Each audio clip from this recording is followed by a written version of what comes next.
Halo pendengar, bertemu lagi dengan saya, Graciana.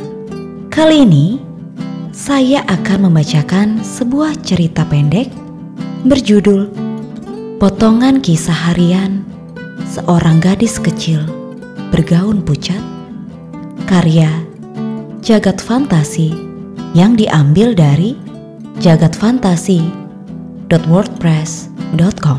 Selamat menikmati. Potongan Kisah Harian Seorang Gadis Kecil Bergaun Pucat. Pada suatu pagi yang biasa, cuaca yang biasa, ketenangan yang biasa. Meski matahari agak menyelip di antara tumpukan awan berarak, rumah kuno yang besar itu terlihat begitu bangka tanpa sentuhan terpa cahaya. Pintu besarnya berbunyi seperti punggung kakek tua yang dipaksa berdansa. Gadis kecil bergaun pucat keluar dari baliknya. Ia sedang berjalan bersama kucingnya. Sepatu bot yang dipakainya membuat lantai kayu itu berderak. Gadis kecil itu membawa sebuah gunting dan kaleng yang mengeluarkan bau amis dari dalamnya. Ia berjalan dengan tenang ke arah bunga-bunga di taman. Kaleng itu berisi cairan kental berwarna merah. Ia menyiramkan cairan itu ke bunga-bunga yang saat ini sedang bermekaran. Gaun pucatnya sedikit terciprat. Kucingnya yang penurut melangkah mundur ketika cairan amis itu disiramkannya. Sepertinya hewan genit bermata tajam itu sedikit jijik. Gadis bergaun pucat kemudian menggunting tangkai bunga-bunga itu, memasukkan bunga-bunga ke kaleng, dan masuk ke dalam rumah, diikuti dengan si kucing genit. Dalam rumah itu pengap, amat sunyi. Mungkin satu-satunya bunyi hanyalah derap langkah gadis kecil. Gadis itu masuk ke dalam ruang makan. Ia mengganti bunga yang sudah kering dalam vas di atas meja makan dengan bunga dalam kaleng yang baru saja ia petik. Cairan merah itu menetes-netes dari bunga-bunga segar yang sudah tak terlihat warna-warnanya. Gadis kecil yang mencintai sepi dan tak punya ekspresi. Ia sudah menyiapkan sereal dan sebotol susu di meja itu. Gadis itu tak pernah lupa untuk mencuci tangannya.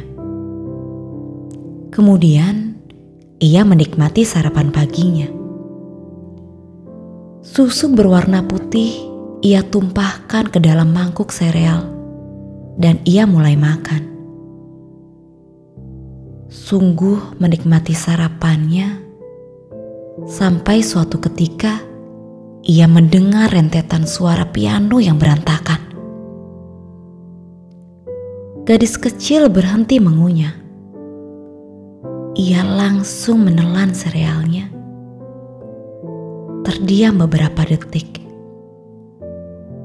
"Perry, stop it.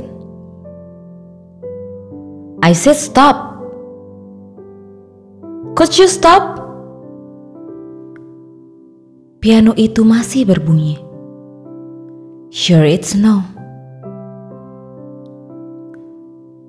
Gadis kecil yang tetap tak berekspresi meninggalkan sarapan dan ruang makannya.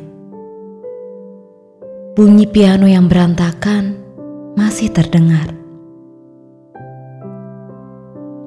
Ia pergi ke sebuah kamar dan mengambil sebuah pena di atas sebuah meja belajar. Ketika akan meninggalkan kamar itu, ia tak sengaja melihat sebuah tangan pucat berlumur cairan merah yang menetes-netes terjulur di pintu sebuah almari yang tak tertutup rapat. Tak jauh dari lemari itu, sebuah pisau bebercak merah tergeletak. Gadis kecil membuka lemari pakaian besar itu. Di dalamnya terdapat 3 orang yang sedang tidur tak beraturan. Ayah, ibu, dan adik lelakinya. Bau dari dalam lemari itu menguar tak sedap.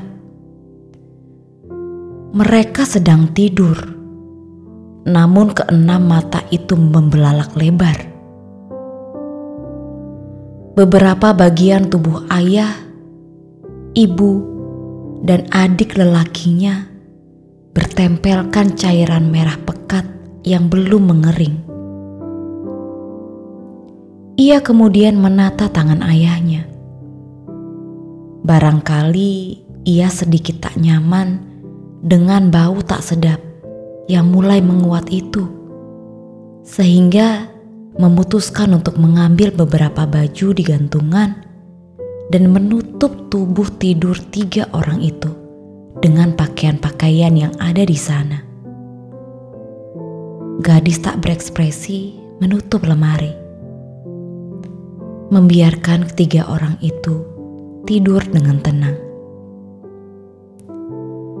Piano bernada berantakan masih terdengar. Ia menghampiri piano yang terletak di ruang seni. Kucingnya sedang bermain dengan tutsnya. Gadis tak berekspresi mengambil kucingnya. Ia menaruh di lantai.